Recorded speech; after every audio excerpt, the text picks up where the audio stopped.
ప్రతిరోజు ఒక్కసారి పిల్లలు కాని పెద్దలు కాని హనుమ యొక్క మూర్తి ముందు నిలబడి, హనుమ యొక్క మూర్తి లేని ఇల్లు ఉంటుందని నేను అనుకోవట్లేదు, నిలబడి ఒక్కసారి స్వామి అని ఇలా నమస్కారం చేశారనుకోండి, ప్రయాణానికి వెళ్లే ముందు హనుమ యొక్క నామాలు కొన్ని ఉన్నాయి.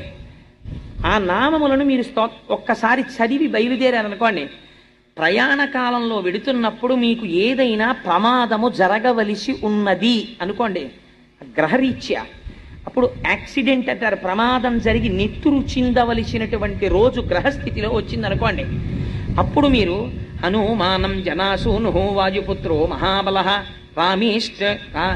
రామేష్ట ఫల్గుణస్సక పింగాక్షో అమిత విక్రమ బుధదిక్రమణశ్చైవ అని ఆ నామాలుంటాయి. ఆ నామాల్ని మీరు ఒక్కసారి చదువుకునే ఎన్నో ఉండవు. ద్వాదశైతాని నామాని కపీంద్రస్య మహాత్మన, 12 నామాలు.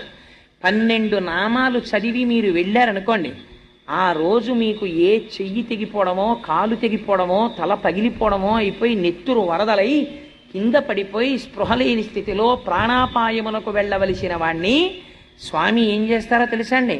మీరు బస్సు ఎక్కుతూ ఉండగా పైకి లేచిన ఏ రేకో కాలుకు తగిలి ఒక్క నెత్తురు బొట్టు కారి వదిలిపెట్టేస్తారు.